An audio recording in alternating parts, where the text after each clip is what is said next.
I tend to be a bit of a magpie in as much that something might attract me, and I will collect it for a while, and then I abandon the idea. Each one can more or less tell a story. Yes, you know, it's a memory of a holiday, or a birthday, or a special friend. I should think it'll possibly go to a museum. I'd like to think it would, you know. I think it deserves to go to a museum. To me, it's not the uniforms, it's the people behind them. As I said, it's the history behind them that interests me. That's why I like to research them. She saves her money, she'll buy them on holiday, she'll go to the second-hand shops or anything and look for owls. And she looks through catalogues or brochures for any owls. My long-term aim is to have a permanent exhibition or a permanent museum somewhere. I think it shows that we're all exhibitionists at heart, because collectors love to show off their collections. Collecting is a very important activity. Over a third of us in Britain today collect something. A gathering of collectors took place in the Guildhall at Leicester, and we went down to find out why they do it. Now, Joan, you've got two collections there, I see. You've got the miniature bottles and you've got the strawberry china. That's right. So tell me about the strawberry china. Right, the first things I bought were the mugs, and I bought them from the Leicester market. You found them in the market? I did, yes. And I liked them so much that I went back and asked him to make me the dinner service, tea service, coffee. I see. And gradually, I purchased it as I went along. And I believe he puts his name on the bottom. He does, he does. His name is Paul MacDonald. Paul MacDonald, and he's put it on the bottom of each one? He has, on every one, yes, made in Leicester. And some of them as china for... Do you use it? I do every day. Every day? Every day. I see. Yes, all the time, yes. Do you break things? A few of the cups, yes. What particularly drew you to the strawberry design, do you think? I'd always liked the Wedgwood strawberry, but couldn't afford that one, you know, so this was the next best thing, yeah. Well, I don't know about... I just wanted something with strawberries on. You've got a thing about strawberries? I haven't really, I don't like strawberries. They bring you up in... they bring some people up in a rash. I do. You don't like eating them? I don't really, no. It's fascinating, isn't it? No. Where do you keep it in the house? I've got it I've got a big glass cabinet in the breakfast room, you know, where all the crockery's kept. And it shows, you can see it's displayed? See it, yes. Yeah. Harry, all these switches are yours. Yes. Tell me how you got started. Well, my son, it started, 20 years ago. My son went to the Science Museum in London, and I'd been in the electrical trade as an electrician all my life. But when he got back from the Science Museum, he in fact said they'd got various brass switches in different parts of electrical in the Science Museum. And it in fact set me thinking that in years to come, local people would never know what the equipment used to be like. And I mentioned it to friends in the trade and different other people, and they started collecting for me, and it's built up to this now. How many do you think you've got altogether? Well, there's over 500 different items now. And the earliest ones are what, about 1920? Yes, in the 1920s. And the latest ones? The latest, I suppose, are these, the brown square pin 13 amp, which I think you've got to say it's difficult to get brown stuff nowadays. Everybody goes for white. I mean, I think now I've got pretty well nearly one of every 2-pin plug top that was ever made. You have? Yes. I mean, lots of the early 2-pin plug tops were in fact made out of wood and turned out of wood. Say you were an electrician all your life, yes. And your surname is Watts, isn't it, That's Harry? Right. That's so right. there's a joke there, I guess. Yes, you can't forget it very easily. And you're obviously a man who liked his work then? Yes, I did, yes. You enjoyed it? That's right. So this is a kind of spin-off from what you did? I've since had to finish in the electrical trade because I had a serious accident about 15 years ago. Did you collect more as a result of that? Do you think you had more time, or were you more interested? Or yes, possibly, yes. Sometimes people think their collections help them through these difficult times, like having accidents. Yes, that's right. Did you find it kind of... I think I did, yes. Which is your favourite object? I like these switches and switch sockets with these serrated brass covers. Yes, they're nice, aren't they? What will you do with it all, eventually? Well, I should think it'll possibly go to a museum.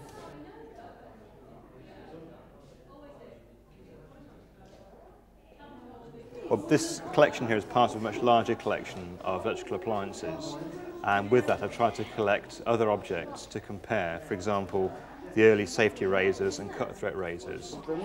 Do you keep any notes about them, or? Yes, I've produced a database on my computer at work, so everything's catalogued. Really, there's two databases. There's one which tells me about my individual objects here, where I got them, how much they cost, when I got them, anything like that. And also a database which shows about the actual product itself, patent numbers, design registration numbers, where it was made, how long it's produced for, as much as possible information. Where do you find all that out from? Well, I wrote to the Patents Office at Birmingham City Library, and they were very helpful. I do a lot of research in books, contemporary manuals, that kind of thing. I see. So you collect things like the contemporary manuals as well? I mean, yes, definitely. If you were a bookstore, yes. If I get a product which has the packaging, the leaflets, even the guarantee, that's a real prize. It's the whole complete package. And then you can follow it up. As it was bought in, whenever it was. That's right. It's a great help. Yeah. So you're actually amassing quite an historic documentation as That's well what as I'm trying to do. Yeah. And there's very little research being done in this field of sort of popular manufactured goods. I mean, it's not fine art. It's not decorative art. It's industrial produce. And yet, short of actual company histories, there's very little research being done. So really, what I've been able to produce has been amassed from documents from the products themselves, leaflets, household manuals, booklets, that kind of thing. I mean, part of the interest for me was at one time this was so new. There's the excitement of things being electrically powered rather than the old sort of manual way of doing things. I mean, nothing like this had been seen in the home before in the 20s and 30s. It was something totally new, and it was really the beginning of the kind of material culture that we have now, really. Where did you get all the stuff from? Oh, a whole variety of sources. Most of the razors I've sort of picked up from flea markets, that kind of thing, or donations, which is quite nice. The larger items like vacuum cleaners come from anything from the tip to quite expensive antique shops. The range is enormous. You can pay £1 to £20 for very similar items. So I find that interesting, that you can go to a whole variety of places and see similar things in a variety of conditions. So you'd go to one of those sort of junk shops that offer, homes cleared. That's right. And pick up an old iron or a hoover for a couple of quid. A couple of quid, yes, right. And then you might go to a rather upmarket, pretentious, dare we say. Yes. You might see the same thing. And see the same thing. So yes. It's 10 times it's a question of value, isn't it? And how things are valued. Yes. We've got lots of collections of toys here, Margaret. Now, I know some of them belong to you and your family. Which belong to you and your family? Well, the frogs belong to me. Yeah. The teddy bears and the bunnies belong to my daughter, Susan. And then the hedgehogs here belong to my youngest grandson, Alex. So 3 members of your family, then, collect these soft toys? That's right, yeah. Who started it? Well, I think I did, by buying Susan a teddy bear when she was 3 months old. Ah, that's in the collection, isn't it? Yeah, it's down there near the lemonade bottle. It's next to the lemonade bottle. That was the first teddy she ever had. And after that, she continued to collect, did she? Yeah, all the time. Everything, anything to do with teddies, and she's gone right on nearly 40 years. Nearly 40 years, yes. Gosh. And when did you start collecting frogs? Oh, I only started to collect frogs about 12 years ago. I see. I mean, nothing really then. Well, no, I've always liked frogs. Always had a weakness for frogs, but I'd got a collection, but I didn't realise I collected them, if you know what I mean. Yes. And what made you realise it was a collection then? Well, I bought that one from Brighton. With the, you know what the pill's all about. Yeah. I went with the wine circle, and because they all laughed. So we've got some more of these. They breed well. So I came home, and then one of the gentlemen brought me that one. And your frogs have bred? And it's spread ever since. Why the frogs? Yes. I don't know. I just like them. They just I don't know. Can't really tell you. I've always had a weakling for frogs. I'm fascinated by them. And do you get them when you're on holiday or? Yeah, mostly when I'm on holiday. If I see one like this little one, he came from near Skegness, and yes, we just thought he was smashing the way he walks with his hand behind his back. And the one, that one over there with the pill, what's that? That was from Brighton? That's from Brighton, yes. Where did the others come from? All various places. One of my other grandsons brought me these. These came from, these was from Leicester, I believe. Yes, they was. That one over there is a rubber one. Yes. And he came from Aberystwyth in Wales. And I've got another one here. That one, believe it or not, the pot one there. Yes. He came from Austria.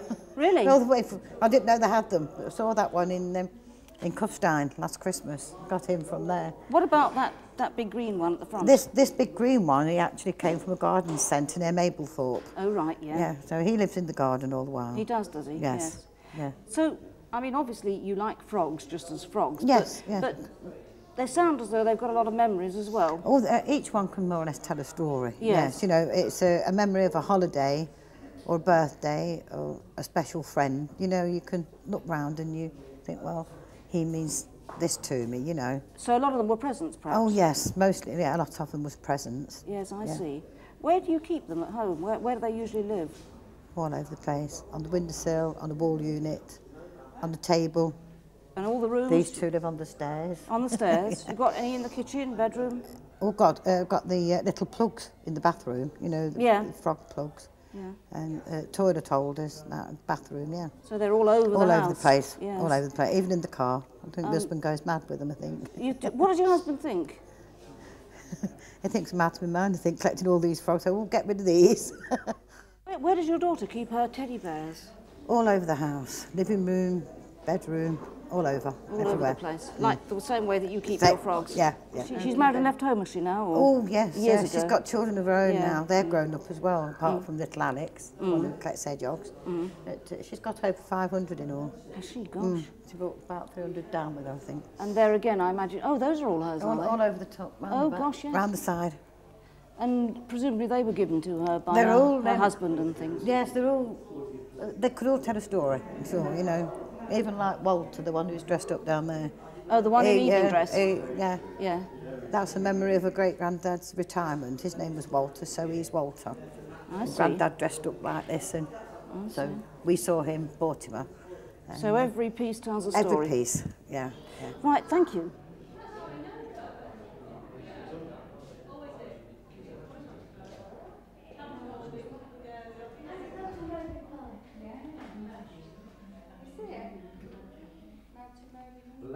Now, Eileen, your daughter collects the owls, doesn't she? Yes, yes. Can you tell me how she came to get into owls? Well, she used to watch the birds a lot out of the window at home. And we went on holiday, she would be about 7 years old. We took her on holiday and it was the first time she'd actually saw any owls close. And she loved them. And the very first owl she brought is actually a little small, made totally out of coal. And we came back off holiday. I think we had 24 owls to start her collection off. Where did you go on the holiday? Wales. And she saw, what, barn owls or something? Barn owls. And she thought they were beautiful. I see. And she's carried on from there? And she's carried on. And from that, she's with the RSPCA and wildlife people, and she's earned a Silver Care Award with the RSPCA on Owls Project. The owl collection developed into a way of life, really. It's developed into a way of life, into wildlife and everything. How many has she got? Over 800 altogether. 800? Good God. So there's bookends, slippers, you know, I don't think there's anything she hasn't got that isn't in an owl form. She'll buy them on holiday, she'll go to the second-hand shops or anything and look for owls. And she looks through catalogues or brochures for any owls. And she's got them all over the house, has she? All over the house, but mainly displayed in her room. She has them. So they must be absolutely dense with owls then. It's getting terrible with owls. Daddy's got to put more shelves up. Oh, I see. She has them on shelves. She has them on shelves, on top of bookcases, on the bookcases. Well, Vince, you've got RAF uniforms, but you're, if I may say so, far too young to remember the war yourself. So what drew you to the RAF? I've always had an interest in it. I suppose it was an interest that was encouraged by my parents, but I suppose as a child, again, it was watching all these war films and things like that. Was your father in the RAF? No. Did he serve in the war? No, not at all. No, so it wasn't that kind of family link? No, absolutely not, no. Which was the first one you got? The first uniform, well, the first tunic that I actually bought was at Stoughton Aerodrome in 1983 at an air show, for which I had to borrow £5 off my mum and dad. But really, that was the only one that I bought until the summer that I left university. That would be 1991, when I bought one of the hats that's on display here as a treat, basically, for myself. And I've gone downhill ever since. In terms of collecting, getting more and more obsessive? That's right, yeah. Yes. Where do you keep them? How do you kind of look after, you know, how do you organise them? They're not really organised as such. The biggest problem is conservation, particularly with uniforms. They are difficult to store because they're so bulky. The first thing I actually do when I get one is have it dry cleaned to destroy any traces of moths or, you know, larvae or eggs and such like. Then it's treated with a preservative. What do you use? Well, one of the best things actually, because it's odourless at the moment, is Doom anti-moth spray, which has to be redone every 6 months or so. Obviously you can use mothballs, but that doesn't make you very popular at home. So that's what I tend to do, and then I seal them up in plastic bags and then basically just store them on a rack in my back bedroom. I see. And you've got uniforms, but you've also got items of equipment and what one might call accessories, gloves and balaclavas and helmets and things. Yeah. So you look to collect the whole range of material? Really, in terms of other material, for instance flying gear, I've picked up odd bits and pieces, just representative bits and pieces, but I have other friends who are interested in similar things. Their collections, you know, far outweigh mine in terms of size. You know other people who collect RAF yeah, stuff? I've got quite a few friends, yeah.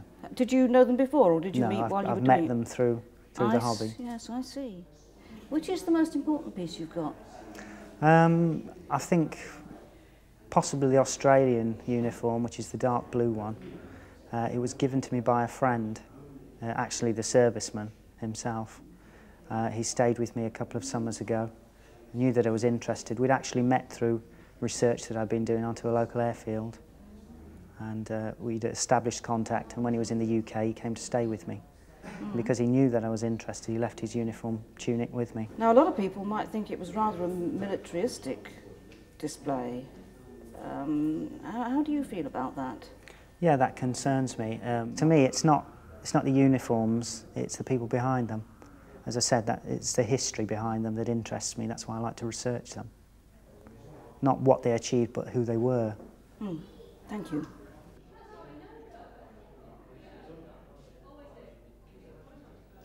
Jeff, you've got these military unit badges, British Army, I think, mostly, aren't they? Yes. How many have you got? I've got 101 on display today, but I have about 150 altogether. So you've got a fair chunk of your collection here, then? Yes. What drew you to military badges? Obvious question. Well, years ago when I joined the Army Cadet Force, and obviously got my first badge, shall we say, then I had two brothers in the Army who gave me their badges, and it sort of went from there. Do you still have the Army Cadet badge? Yes. Is it here? It's on the board there, Royal Artillery. Ah, yes. And then which were your two brothers' badges? My brother was in the Royal Signals. One was in the Royal Signals, and my other brother... Which is the Mercury? Yes. Yes. That is not his actual badge, but the same also, the Royal Ordnance Corps. Yes. My other brother. And then I joined myself into the Royal Engineers. You joined the Royal Engineers, did you? And, yes. Things spiralled from there, although I was 11 years old when I got my first one.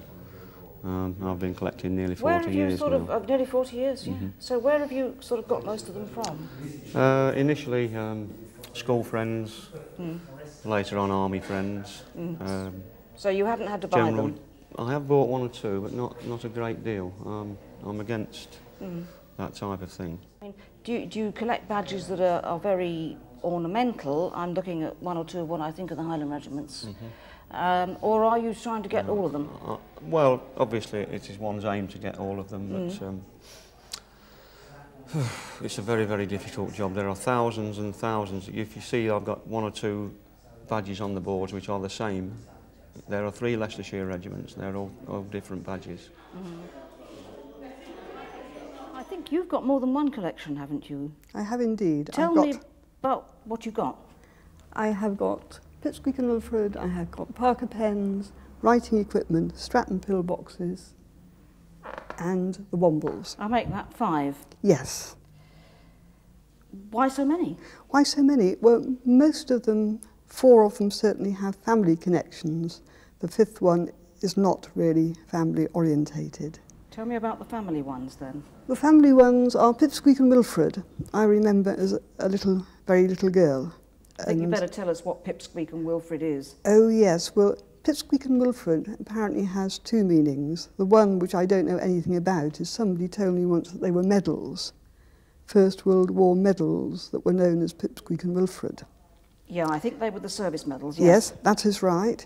And the other lot, which is what I collect, are Pip, a dog, Squeak, a penguin, and Wilfred, who was a rabbit. So, Pipsqueak and Wilfred was your childhood, and the Wombles was your daughter's childhood, although they're not all hers. Yes, actually borrowed from my daughter's childhood, in actual fact. Yes. What about the other things then that are family? The fountain pens, I started collecting Parker pens because I discovered my husband's pen and my own, which were both Parkers, that he'd had for a very long time and I'd had since the 1960s, and they were sort of derelict in a drawer. And I decided to get some more Parker pens to go with them. Yeah. So that's another family collection. So that was in a sense your marriage. That's right. And there again we have the Stratton pillboxes, and only the pillboxes, although I do have one that's an ashtray as well. They were very small. They're made by a firm of Lawtons and who started manufacturing them in about 1938, and they are still going. But now they seem to be bigger. They make powder compacts, they lipstick do cases? Indeed, yes. But I'm only interested in the pillboxes. And the reason I'm interested is because one of the pillboxes, and it's the blue one there, the rectangular one, belonged to my mother. I see. And she used to keep her pills in it. So that collection backtracks to your mother? That backtracks to my mother, yes. Yes. And then the other collection, which is here, writing equipment. For example, we've got Victorian pen, pencil and ruler set, and we have, although it's not actually writing equipment, we have an 18th century folding rule and a Tunbridge Ware stamp box. Those are just parts that I have brought along because most of the collection, obviously, there are bigger items, and that is because I'm a journalist. The Pipsqueak and Wilfred stuff, which represents your childhood, and the Wombles material that comes from your daughter's childhood, and then the Parker pens you and your husband shared, so that's, as it were, your marriage, and the Stratford pillboxes, Stratton pillboxes, came from one that your mother originally had, and the writing equipment is to do with the fact that your career's been a journalist. So when you look round it, you can see all the facets that make up your life. Did you realise this? No, Sue, I didn't realise it until you have just said it. Fascinating, isn't it? But I did know, in fact, I told you in the first place, that there was a family connection. It's interesting to tease it out and see how, as we've been talking. Yes, but I hadn't realised it was something significant. Thanks very much. That's right, thank you.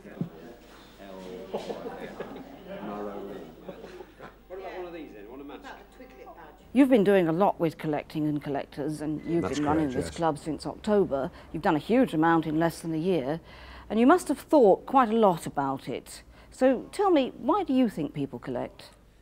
There are 2 types of collector. There's the collector who does it for gain, and they probably belong to a specialist club like the coin collectors or the stamp collectors, commemorative mug collectors clubs, and they see a value in it. But our collectors is a non-specialist club, and we have members who collect wooden nutcrackers, camels, little wooden animals.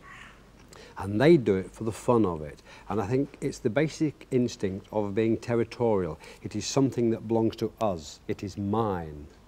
And also another thing is that it gives them so much pleasure.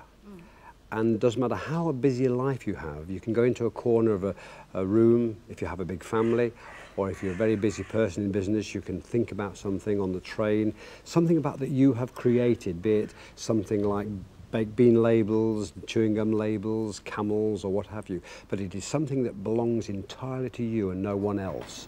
very important. And that is very important. It is something that I have created myself. This is mine. And I think it shows that we're all exhibitionists at heart, because collectors love to show off their collections. I get the impression that a lot of people collect or start collecting more or less by accident. Yes, they do. John Florence, for instance, he's one of our members, and he and a colleague, they took a trip from Land's End to John O'Groats, and on the way they stopped off at every radio station, and he just happened to sort of, oh, let's buy this mug, let's buy this, until eventually he had a collection of mugs from radio stations. My collection of camels started off as a big joke in 1976. Someone was deriding me about my love of the desert, and I saw this big cuddly camel. I thought, I'm going to buy that just to show that I am interested. And it started there, and every time I went to around the markets in London, I thought, oh, I'm going to buy that. Now, I get the impression from what people have been telling me that the club itself is inspiring collecting, that people are adding to their collections by what they get from each other, or, you know, they're encouraged in various ways. That's true, isn't it? Oh, it's amazing. I coined a word called a gudgie, and a gudgie is a collectible item given to another collector. And at the beginning of each meeting, we have what I call the Thanksgiving period. Thanks for giving me the gudgie. And the collectors, they say to me that every time I go out now, I'm not looking for things for myself, I'm looking for things for other people. They know that I collect a camel, they know that the lady collects trinket boxes, they know that someone else collects animals, and they see it and they say, oh yes, and they get great joy in giving these gudgies to other collectors. But what it mostly is a great deal of pleasure. Yes, that's the prime word, pleasure. We all get a great deal of pleasure out of it. Thank you. We can see from all of this that there are as many special reasons for collecting as there are collectors. People collect for historical interest. They collect so that their homes look good. They collect memories, and they collect things which make other activities more enjoyable. We all use our relationship with the material world of objects to make sense of our lives. How do you see your collection?